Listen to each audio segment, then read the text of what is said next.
বিতর্কিত ত্রয়োদশ জাতীয় সংসদ নির্বাচনে জয় পেয়ে সরকার গঠন করেছে বিএনপি। নবনির্বাচিত সংসদ সদস্যদের শপথের পর মঙ্গলবার প্রধানমন্ত্রী হিসেবে দায়িত্ব নিয়েছেন দলটির চেয়ারম্যান তারেক রহমান। গঠন করা হয়েছে নতুন মন্ত্রিসভাও। তারই ধারাবাহিকতায় এবার আলোচনায় সংরক্ষিত নারী আসনের এমপি। শতাধিক সম্ভাব্য প্রার্থী ইতোমধ্যে দৌড়ঝাঁপ শুরু করেছেন। বিএনপির শীর্ষ নেতাদের সঙ্গে যোগাযোগ বাড়াচ্ছেন। কেউ কেউ ঢাকায় অবস্থান করছেন। কে কোন আসনে মনোনয়ন পাচ্ছেন তা নিয়ে দলের অভ্যন্তরে চলছে জোর আলোচনা। আলোচনায় আছেন একঝাঁক সুন্দরী নারী, যাদের বেশিরভাগই মিডিয়া ব্যক্তিত্ব। চলুন সংরক্ষিত আসনে এমপি হতে পারে এমন 10 সুন্দর নেত্রী সম্পর্কে জেনে নেওয়া যাক। নাম্বার 1, চিত্রনায়িকা মৌসুমী। আমার দেশ, সারা বাংলা পত্রিকা সহ কয়েকটি সূত্র বলছে ত্রয়োদশ সংসদের সংরক্ষিত আসনের এমপি হতে পারেন নায়িকা মৌসুমী। তবে তার মনোনয়ন ঘিরে বেশ আলোচনার জন্ম দিয়েছে, কারণ গত বছরগুলোতে তাকে আওয়ামী লীগের রাজনীতি করতে দেখা গেছে।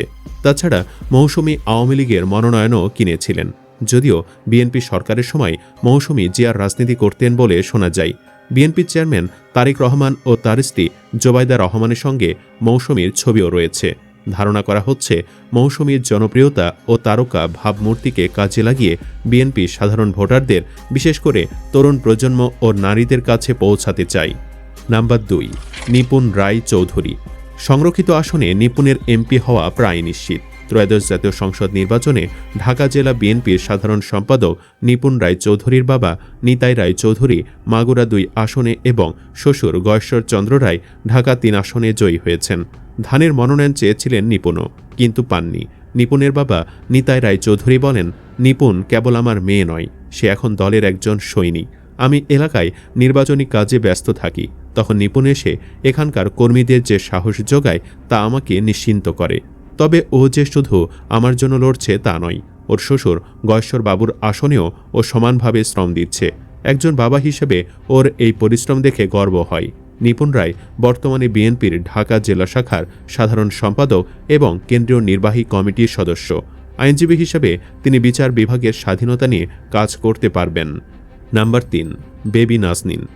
আন্তর্জাতিক খ্যাতিসম্পন্ন এই সঙ্গীতশিল্পী বিএনপির জাসাস অর্থাৎ জাতীয়তাবাদী সামাজিক সাংস্কৃতিক সংস্থার সহ আন্তর্জাতিক বিষয়ক সম্পাদকের দায়িত্ব পালন করেছেন। তারও জোর সম্ভাবনা আছে এমপি হবার। তিনি বিএনপি করার কারণে দেশ থেকে বিতাড়িত হয়েছিলেন। দলের দুঃসময়ে বিএনপির মাটিতে এবং দেশের ভেতরে সাংস্কৃতিক আন্দোলনের মাধ্যমে জিয়াউর রহমানের আদর্শ প্রচার করেছেন। দীর্ঘ প্রবাস জীবন কাটিয়ে তিনি দেশে ফিরে সক্রিয় রাজনীতিতে অংশ নিচ্ছেন। নির্বাচিত হলে আন্তর্জাতিক মহলে বিএনপির ইমেজ পুনরুদ্ধার এবং বাংলাদেশের সাংস্কৃতিক কূটনীতিতে তিনি গুরুত্বপূর্ণ অবদান রাখতে পারবেন। এছাড়া শিল্পীদের স্বার্থ সংশ্লিষ্ট আইন প্রণয়নে তিনি সরব হতে পারেন। নাম্বার 4, হেলেন জেরিন খান। বিএনপির সরকার গঠনে টেকনোক্র্যাট কোটায় মন্ত্রী হিসাবে বিএনপির ত্যাগী নেত্রী ও রাজপথে লড়াকু সৈনিক হেলেন জেরিন খানকে দেখতে চেয়েছিল মাদারীপুরের সাধারণ মানুষ ও তৃণমূলের নেতাকর্মীরা।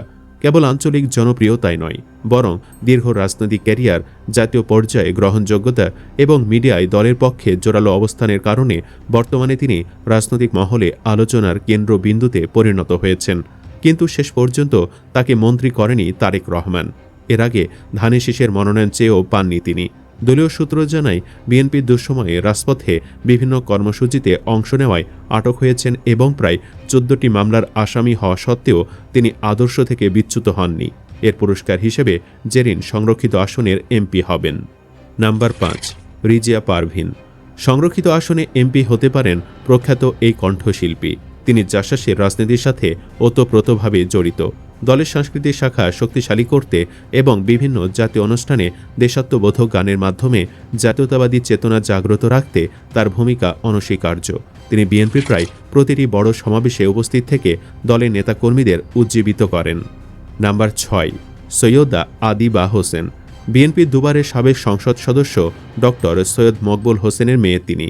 সিলেট 6 আসনে তাকে ঘিরে শুরু হয় রাজনৈতিক উত্তাপ। নির্বাচনী প্রচারণার মাঠে নেমে আলোচনায় আসেন তিনি।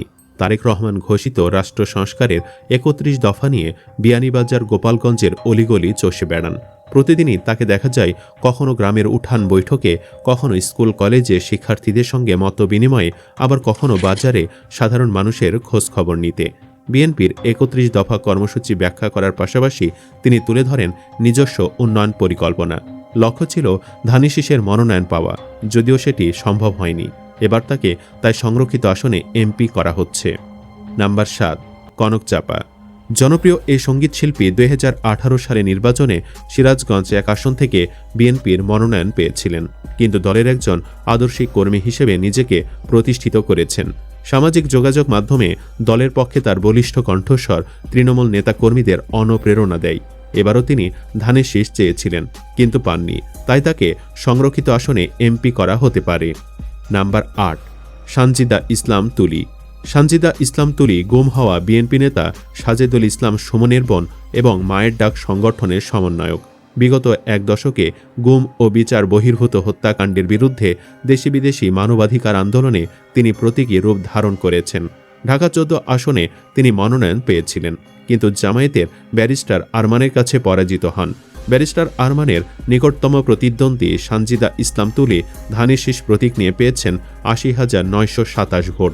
ব্যারিস্টার আরমান 15,857 ভোটের ব্যবধানে বেসরকারিভাবে বিজয়ী হয়েছেন। তবে এই নেত্রীর প্রতি আলাদা টান আছে তারেক রহমানের, তাই তাকে শেষ পর্যন্ত টেনে নেওয়া হতে পারে সংসদে। Number 9, advocate Arifa Sultana Ruma. আরিফা সুলতানা রুমা বিএনপির সহ মহিলা বিষয়ক সম্পাদক এবং একজন দক্ষ আইনজীবী। বিশেষ করে রাজবন্দীদের জামিন এবং আইনি সহায়তা দেওয়ার ক্ষেত্রে তিনি বছরের পর বছর নিভৃতে কাজ করে গেছেন।